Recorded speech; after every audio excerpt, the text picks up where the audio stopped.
Dans cet épisode de Mes Bricolos, on va parler design transport. On va parler véhicules, voitures électriques notamment, puisqu'il y a eu pas mal d'actualités qui sont sorties ces derniers temps. J'ai regroupé tout ça un petit peu. Vous allez voir plusieurs sujets, parce que je trouvais que c'était intéressant de le partager avec vous. Déjà, là, on a eu l'annonce, il y a quelques semaines, on a eu l'annonce de la nouvelle Model Y de Tesla. Deuxième génération. Je veux dire, on ne peut pas passer à côté de ça, parce que c'est quand même, la Model Y, c'est quand même la voiture la plus vendue dans le monde en 2023. Je pense que c'était aussi le cas en 2024. Et attention, ce n'est pas la voiture électrique la plus vendue au monde, c'est la voiture, toute catégorie confondue, la plus vendue au monde en 2023.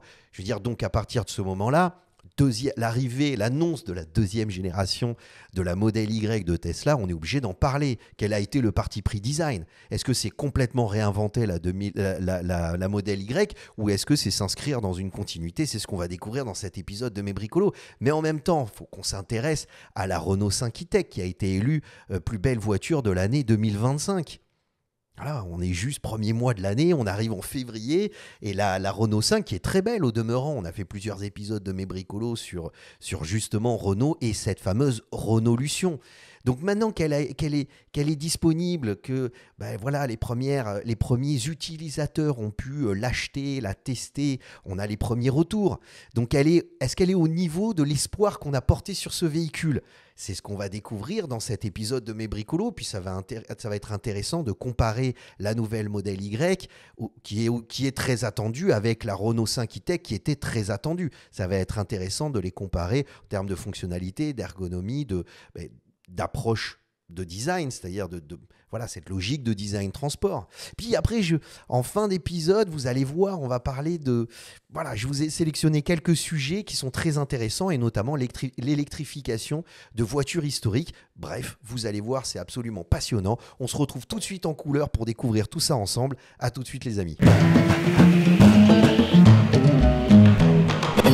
Salam alaikum, bienvenue à tous dans ce nouvel épisode de Mes Bricolos, épisode numéro 23 de la saison 5. Comment vont mes bricologistes préférés? Comment ça les amis? J'espère que vous avez passé une merveilleuse semaine. Moi ça me fait toujours très plaisir de vous retrouver. C'est notre petit rituel hebdomadaire. Chaque mercredi à 17h hors GMT, je publie un nouvel épisode de Mes Bricolos. Donc si vous n'êtes pas abonné les amis, c'est le moment de vous abonner. Comme ça, en plus si vous cliquez sur la petite cloche, vous recevrez une notification à chaque fois que je publie un nouvel épisode. Et dans ces épisodes de Mes Bricolos, on prend le temps de discuter, papoter, commenter, échanger sur les dernières actualités de la création, de l'innovation et du design. Et quand on parle de design, on parle évidemment de design transport. Et avec tout ce qui se passe dans le monde de l'automobile ces derniers temps, puisque je veux dire, l'objectif du tout électrique en 2035 et qui est un peu remis en question ces derniers temps, mine de rien, ça a quand même obligé les marques automobiles un petit peu à innover, à essayer de trouver des solutions. Donc on a eu la Renaulution avec Renault, on a eu bien évidemment Jaguar qui est arrivé avec son nouveau positionnement de marque qui nous a laissé tous dubitatifs, on a eu Toyota, enfin... Ce dont je parle là actuellement, j'ai fait plein d'épisodes de Mes Bricolos sur ce sujet, donc n'hésitez pas à aller les découvrir, je les mettrai en lien dans la description ou à la fin de cet épisode. Mais bon, là on parle de la nouvelle Model Y, c'est quand même très important. Je me suis amusé à demander à DeepSeek, alors je ne l'ai pas fait avec ChatGPT, mais je demandais à DeepSeek, oui, il me l'a confirmé, chiffre des ventes, Tesla Model Y vendu... 1,23 million d'unités en 2023 vendues. Donc ça veut dire que c'est la voiture électrique la plus vendue au monde. Et c'est pas simplement la voiture électrique, c'est la voiture toute catégorie. Berline, SUV, machin, ce que tu veux, la plus vendue au monde. Donc c'est pas rien. Je veux dire, la nouvelle Model Y qui est déjà sur le site de Tesla, je veux dire, c'est... on connaît Tesla, c'est... Voilà, dans le domaine de l'électrification et donc des véhicules électriques qui sont quand même aujourd'hui, on peut dire, les leaders. Et il est intéressant de voir parce que c'est le flagship, là, on veut dire. Enfin, quand je dis le flagship, c'est pas le flagship, excusez-moi, mais c'est en tout cas la voiture la plus importante. C'est l'iPhone de Tesla, si vous voulez. C'est la voiture la plus importante de Tesla, donc il ne faut pas se tromper. Il ne faut pas faire quelque chose qui va perdre le client, qui souhaite soit réinvestir, acheter la nouvelle Model Y ou acheter la nouvelle Model Y. Il ne faut pas le perturber quand même. Il y a des ingrédients dans cette Model Y qui sont quand même très intéressants et ça serait dommage que que la recette soit dénaturée, si vous voulez. Alors quand on compare avec l'ancienne modèle Y, qui est première génération, que j'ai eu la chance d'essayer puisque j'ai un ami qui en a une, et puis qu'on voit partout, hein, je veux dire, on la connaît, on l'a vu partout, hein, vu que c'est la voiture la plus vendue au monde, il est évident que vous en avez forcément croisé une, hein, ou sinon vous vivez je sais pas où, donc dans une grotte, dans un souterrain, enfin bon, peu importe, mais en tout cas la modèle Y, première génération, on l'a sous les yeux, et quand on compare avec la nouvelle génération, effectivement, il n'y a pas énormément de différence sur le plan du design, sur le plan stylistique, sur le plan même de l'approche du véhicule, du thème. Et très clairement, avant même de commencer à rentrer dans des détails de style, on est sur un véhicule généreux, c'est-à-dire une petite berline avec un habitacle intérieur qui est juste extraordinaire. Franchement, moi, même déjà la première génération à arriver dans cet habitacle totalement épuré avec ce grand écran central, c'est incroyable. C'était pour moi surprenant et assez révolutionnaire parce que jusqu'à présent, moi j'étais habitué avec plein de compteurs, de boutons partout pour régler les différentes, voilà, les différentes choses qui sont disponibles dans votre véhicule, voilà. Je sais pas comment tu peux l'expliquer, mais ta clim, ton machin, ton truc, t'as des boutons partout. Et il y avait quelque chose d'assez jouissif, tu vois. T'es dans un cockpit d'avion avec plein de boutons et tout. Puis là, on arrive avec Tesla qui prend le parti pris de la voiture électrique. Et donc, ce qui veut dire que on n'a plus besoin d'avoir tous ces éléments mécaniques et autant aller dans cette approche du tout électrique et de cet intérieur totalement épuré avec ce grand écran central. C'était un parti pris, il y en a qui ont adoré, il y en a qui n'ont pas aimé, mais en tout cas, c'est ça qui est intéressant, c'est que ce parti pris a positionné la marque. Et aujourd'hui, on s'habitue de plus en plus à cette idée d'un intérieur épuré. Voilà. Et ça participe beaucoup avec cette idée de la voiture électrique. Et d'ailleurs, il ne faut pas se tromper hein, quand on regarde le style de ce véhicule, donc qui est généreux. Hein. On est sur une voiture généreuse, donc avec un habitacle intérieur généreux, beaucoup de lumière. Je me souviens aussi, déjà dans la première modèle Y, c'était assez impressionnant d'avoir toute cette entrée lumineuse avec ce grand pare-brise, ce toit totalement vitré, ces grandes fenêtres. Je veux dire, on est sur quelque chose, on est dans un véhicule où on sent l'espace, on sent l'ouverture. Donc je veux dire, c'était vraiment une réussite, c'est-à-dire l'intention avait été bien réalisée. On le sent que ça avait été quelque chose qui avait été travaillé par Tesla et finalement on le ressentait bien quand on possédait ce véhicule et quand on est à l'intérieur et qu'on vit l'expérience Tesla, en tout cas modèle Y. Après, pour ce qui est, si vous voulez, du design extérieur, bon, voilà, on est sur quelque chose, hein, excusez-moi, je suis passé un peu vite, là, j'ai scrollé,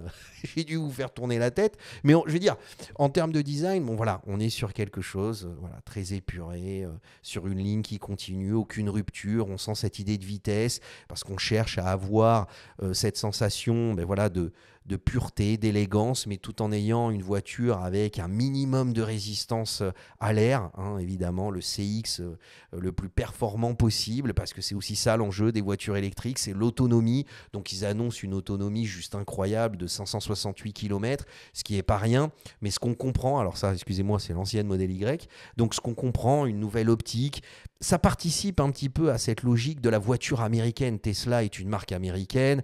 Bon voilà, aux États-Unis, on n'a pas de problème de circulation dans des rues étroites. Je veux dire, on n'est pas en Italie, on n'est pas en France, on n'est pas à Barcelone, ou en tout cas, pareil, moi qui suis au Maroc, on n'est pas dans les médinas marocaines où on doit avoir des voitures très compactes, très agiles, parce que voilà, l'infrastructure routière a été je veux dire, mis en place plus tard, donc on a hérité de villes historiques, et donc finalement, il y a certains endroits qui ne sont pas du tout faits pour le véhicule, et en plus la voiture s'est élargie et a pris du volume d'année en année. On se retrouve avec des grosses voitures maintenant qui prennent énormément de place. Voilà, les Américains, ils n'ont pas ce problème, donc en fait, la modèle Y reflète aussi cette approche de la voiture, je veux dire, américaine. Voilà, confortable, grand espace intérieur, etc. Maintenant, pour les optiques, évidemment, voilà, on retrouve un petit peu l'optique, si vous voulez, du Cybertruck. Donc, on voit qu'il y a une logique, même l'optique arrière qui est très jolie, Et on sent bien qu'il y a une logique esthétique qui participe à l'image maintenant que cherche à avoir Tesla. Je vais la voir, voilà, la partie arrière, voilà, cet éclairage arrière. Donc on a ce bandeau lumineux. Alors c'est intéressant, moi je vous avouerai, si on parle de signature lumineuse, je vous avouerai que cette signature lumineuse, bon, ce bandeau électrique, je trouve ça assez, ce bandeau lumineux, je trouve que c'est assez associé à la voiture électrique. On va en voir de plus en plus, on commence à voir ça partout. Moi, je trouve pas ça très.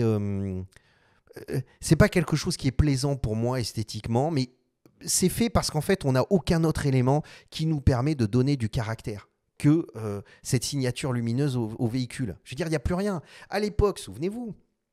Je veux dire, si je vous prends par exemple l'Aston Martin, l'Aston Martin, par exemple, l'Aston Martin qui a une vraie signature avec cette, cette bouche d'aération.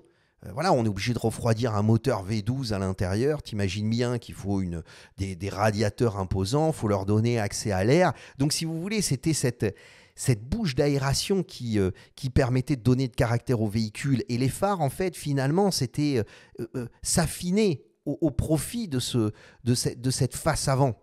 Voilà, et ça donnait une gueule très agressive, très, très intéressante, avec des lignes qui partaient, en fait, si vous voulez, de cet élément esthétique. Voilà, de cette face avant, là, ça lui donnait du caractère. Toutes les lignes, on voit que c'est des lignes d'expression, tout ça, qui sont des lignes d'expression un peu comme la bouche d'un animal. Alors après, vous vous retrouvez avec la voiture électrique, évidemment, on n'a plus besoin de refroidir un moteur. Donc à partir de ce moment-là, qu'est-ce que tu vas faire avec une grosse bouche d'aération? Et moi, je me souviens, à la première sortie de la Model Y, j'avais trouvé ça très gênant. Ça m'avait fait bizarre de... C'est comme si on avait cousu la bouche. Je ne sais pas si tu vois des photos où avec Photoshop, on enlève la bouche d'un visage. Il n'y a plus d'expression, il n'y a plus rien. C'est assez déstabilisant. Et je trouvais que voilà, ça donnait un côté assez poisson, finalement, au véhicule, qui me déplaisait. Mais après, on s'y habitue petit à petit. Mais forcément... comme la première Model Y, c'était une espèce d'hybride où on gardait certains codes de la voiture thermique tout en allant vers la voiture électrique, on retrouvait ça dans le designer ne savait pas trop comment travailler cette ligne. Donc il avait fait une espèce de profilé, là, une espèce de ligne qui venait, je veux dire, en jonction du pare-choc avant et bon... Et du capot. Et puis là, on se retrouve avec voilà, une vraie approche de design où on se sert de l'élément optique, de l'élément lumineux, de cette signature lumineuse pour donner du caractère. Et on le voit vraiment, parce que même les lignes d'expression partent de l'optique. Je veux dire, il n'y a plus rien ici. Et donc, on se retrouve avec ce langage esthétique. Est-ce que vous voyez ce que je veux dire? Vous comprenez? Donc, c'est nouveau. Et même si, je veux dire, bon... c'est intéressant de parler de la signature lumineuse. Pour moi, ça reste encore assez... je trouve qu'il y a plein d'autres choses à faire et que c'est dommage de simplement travailler une ligne lumineuse, même si je comprends modèle Y, nouveau véhicule. Et d'ailleurs, il ne faut pas se tromper. Il y a une vidéo qui a été proposée par Tesla où on a le designer, alors je vais essayer de ne pas écorcher son nom, hein, Franz von Olsonsen, donc Franz, hein, on va l'appeler Franz, c'est plus facile, qui nous parle du travail. Alors, bien sûr, il ne rentre pas dans le détail, mais c'est le designer du véhicule, celui qui a conçu le véhicule, qui est un designer incroyable. Je veux dire, quand même, quand tu vois que la Model Y, c'est la voiture la plus vendue au monde, château d'eau, chapeau bas, comme disait un ami à moi. Je veux dire, on est obligé de féliciter le bonhomme. Svelte et élégant dans son t-shirt noir, vraiment le designer, tu vois, il a vraiment tous les codes du designer. Il a fait une vidéo où il parle du véhicule et il ne parle, je veux dire, que de la signature lumineuse du véhicule, hein. C'est que ça, puisque finalement, il n'y a que ça. Alors après, oui, l'autonomie, alors il y a aussi un truc, c'est que déjà, moi je trouvais que la Model Y était très silencieuse, mais là, elle est encore plus silencieuse. Ils ont gagné, ils ont fait un espèce de verre double vitrage, je sais pas quoi, rupture sonore, je sais pas trop quoi, mais résultat, tu perds 30% du son extérieur quand tu es à l'intérieur. Il y a une diminution de 30% en plus comparativement à la première modèle Y. Donc déjà, tu n'entendais pas beaucoup ce qui se passait à l'extérieur. Là, tu vas être dans du coton. Ça va être assez surprenant. Ça participe aussi à l'idée de la voiture électrique, c'est-à-dire pas beaucoup de caractère, hein, j'en ai déjà parlé, on est sur des véhicules où on n'a pas de caractère, il n'y a pas de personnalité. Je veux dire, tu appuies sur un accélérateur de voiture électrique, ça te fait un bruit sourd, il n'y a aucun intérêt.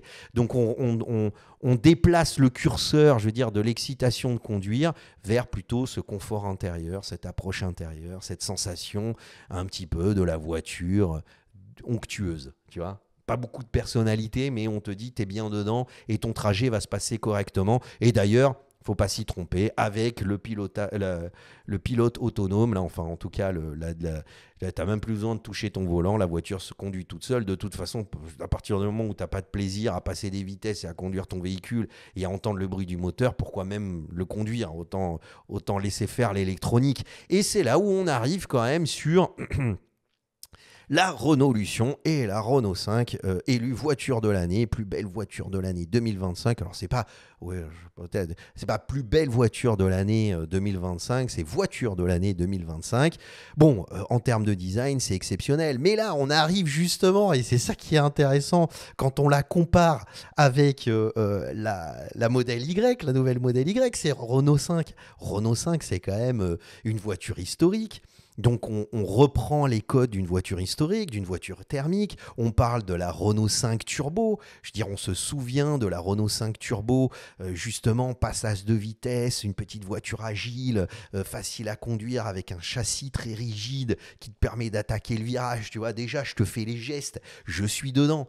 Mais quand tu mets une voiture électrique, quand tu mets un moteur électrique dedans, tu perds tout. Enfin, ça n'a plus rien à voir. Donc, c'est dommage. C'est là où je trouve que Tesla, le fait que Tesla n'a pas d'histoire dans l'automobile, ben voilà, elle se débarrasse de toutes ces contraintes-là et réinvente la voiture en partant comme point de départ du véhicule électrique. Hein. C'est son point de départ, c'est l'électrification. Et quand on a Renault avec sa Renault Lution, ben elle essaye de faire le grand écart. Et tu te retrouves avec une petite voiture compacte qui est aussi un peu lourde parce que forcément, la batterie prend énormément de place dans le plancher. Donc, on le voit hein, avec la Tesla, hein, même la nouvelle modèle Y, il y a un côté assez pâteau dans ces véhicules. Mais quand tu penses à la Renault 5, tu penses à la petite voiture agile. Donc là, avec cette espèce de bas de caisse assez large et assez volumineux, est-ce qu'on a une perspective qui nous permet de l'avoir? C'est ça que j'aime pas aussi, c'est que sur les sites de voitures européens, les sites internet, ils te foutent des images, ça te fait mal au crâne. C'est pas la peine, ça sert à rien tous ces effets, les mecs. Je sais pas ce qu'ils font là, les gars, dans la com et les graphistes de ces marques automobiles. C'est pareil avec Citroën, c'est Renault, t'as vu, c'est la même chose. C'est que ça se fout à bouger partout. T'as envie de les dire, mais calmez-vous, on profite même pas du véhicule, quoi. Tu me colles des épilepsies à regarder ça. Bon, bref. Et là, on arrive sur la Renault 5. Donc, tu vois, il y a un côté un peu pâteau, il y a un côté, tu vois, le bas de caisse est large. Voilà, et puis là, on se retrouve avec le problème. Alors, on essaye de retrouver un petit peu un caractère avec les optiques. Toujours pareil, vu qu'on n'a pas de bouche d'aération avant, on n'a pas sur la Renault Turbo, tu sais, on avait les passages de roue arrière avec les gros radiateurs qui étaient, parce que le moteur, c'était un moteur arrière central, donc c'était un truc. Ben là, on n'a plus rien. Donc maintenant, il n'y a que l'optique, il n'y a que la signature lumineuse. Alors, on retrouve un petit peu tout ça avec une signature lumineuse qui vient se foutre à clignoter un peu dans tous les sens. Ouais, ça va, une fois que tu as passé l'effet du truc, ça t'intéresse plus. Mais elle est bien dessinée. Mais le problème, c'est que maintenant qu'elle est sortie et qu'elle a été commercialisée, ben voilà, ils annonçaient une autonomie qui était quand même généreuse. On se rend compte qu'elle est deux fois moins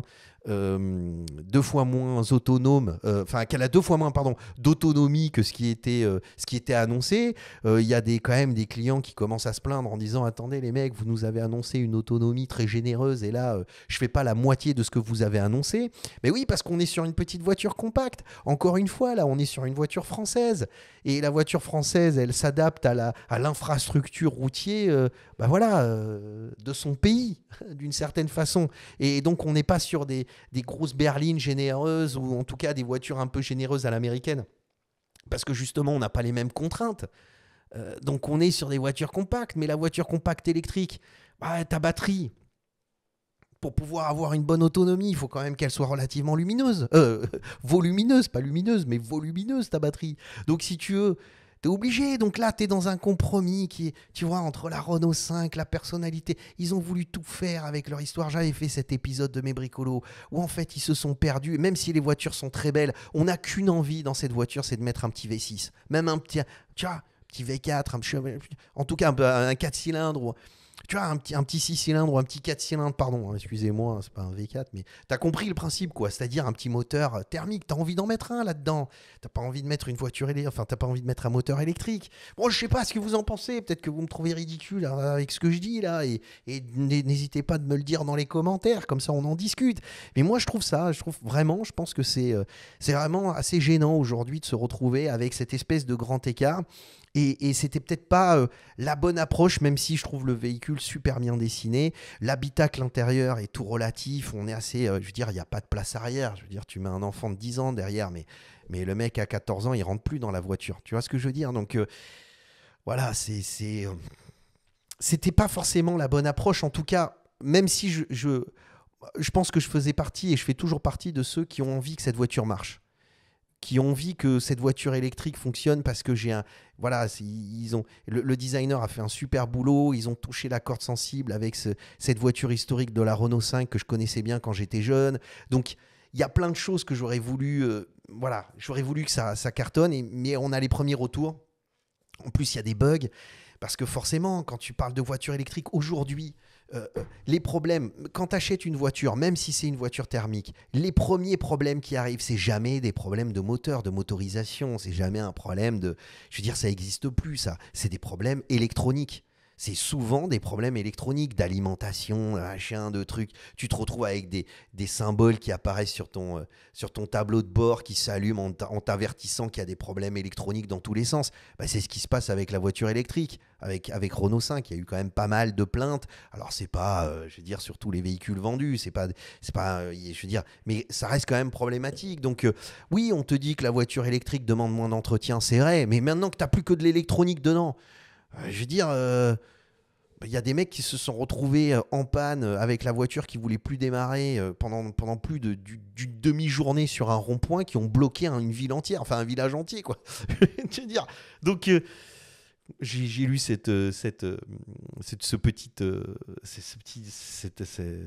nouvelle dans un magazine, ça m'avait fait marrer, donc voilà, je vous le partage avec vous. Et puis on arrive là, par contre, sur le petit clin d'œil, et je vous en parlais en introduction de cet épisode de Mes Bricolos, et on va terminer là-dessus.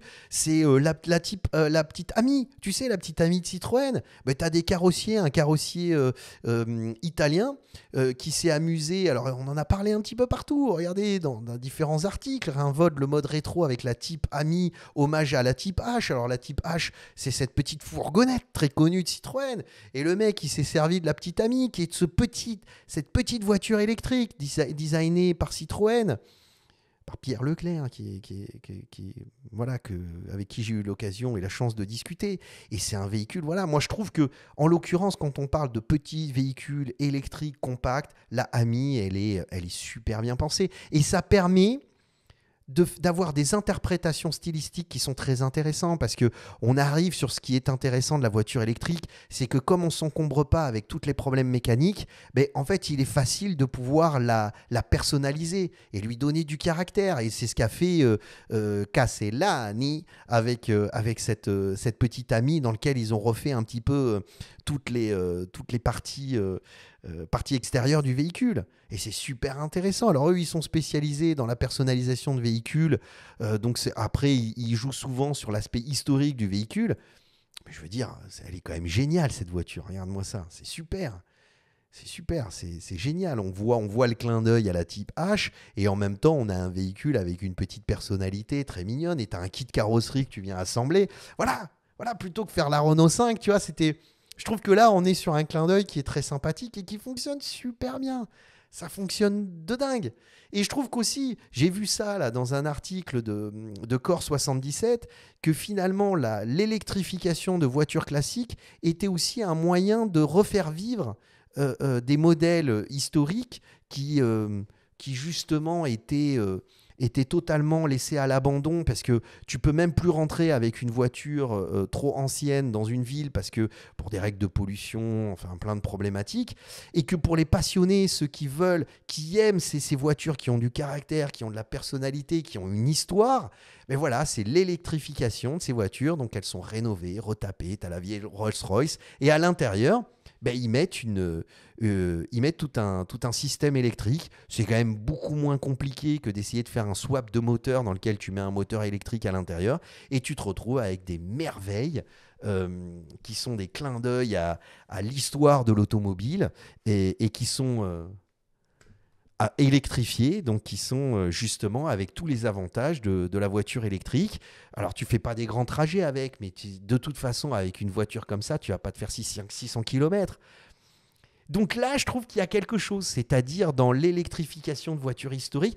Est-ce que tu suis ma logique? C'est-à-dire que quand on arrive avec la Tesla Model Y, voilà, Tesla, c'est pas une marque historique, donc ils sont partis, point de départ, c'est l'électrique, c'est la voiture électrique. Donc ils ont réinventé l'automobile en partant du postulat de cette approche de l'électrification. Donc qu'est-ce que ça voulait dire en termes d'habitacle intérieur, en termes de voiture, en termes de déplacement, en termes d'infrastructure? On se retrouve avec la Renaulution qui était cette espèce de grand écart où le mec il est en train de se déchirer en quatre parce qu'on ne sait pas trop où on en est. On est sur une voiture compacte, mais elle veut une grande autonomie, ce qui n'est pas possible. Et en même temps, on n'a pas de volume intérieur, d'habitacle est très compact, très resserré, parce que justement, on doit placer la batterie dans une voiture compacte.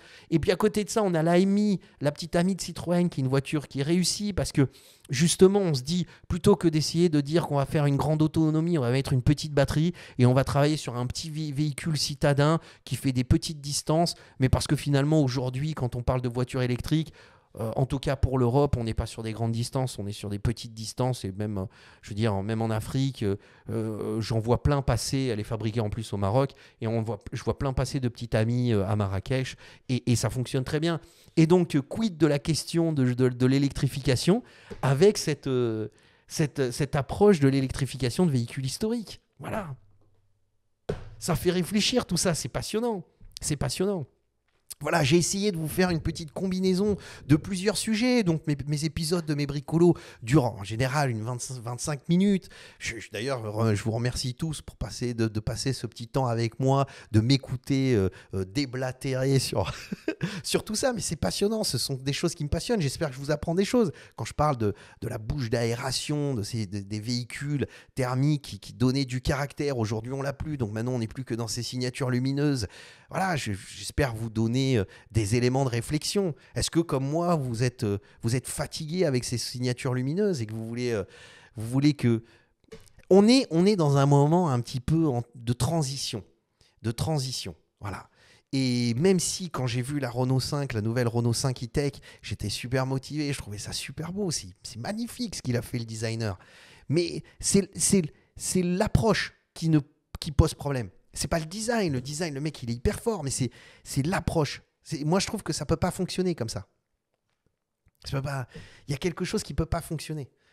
C'est là où ça devient très difficile. C'est là, j'ai pas les clés, moi je sais pas, on réfléchit ensemble, donc on se retrouve dans les commentaires. Dites-moi ce que vous en pensez. Et je vais vous laisser justement avec des épisodes qui vont s'ouvrir à droite et à gauche, notamment la Honda série 0, le repositionnement de Honda, que je trouve aussi très intéressant. Allez les découvrir, il est là. Et puis je vais vous parler aussi de ce côté-là, de la Renaulution. J'avais fait une vidéo de mes bricolos là-dessus, comme ça vous pouvez aller le revoir. Ça vous permet de continuer un petit peu à regarder ces épisodes. Encore une fois, un petit pouce en l'air, un commentaire, cliquez sur la cloche, faites tout ce qu'il faut. Vous avez vu, je vous ai placé cette petite effet hypnotique au début, discretos. Je suis sûr que ça vous a amené à cliquer. Bon, bref, abonnez-vous, parce que c'est pas YouTube qui va me mettre en avant. Donc voilà, donc je vous laisse avec les épisodes qui vont s'ouvrir à droite et à gauche et vous avez encore la possibilité de vous abonner en cliquant sur ma petite ganache et on se retrouve la semaine prochaine pour un nouvel épisode de mes bricolos. Slama à tous, bye.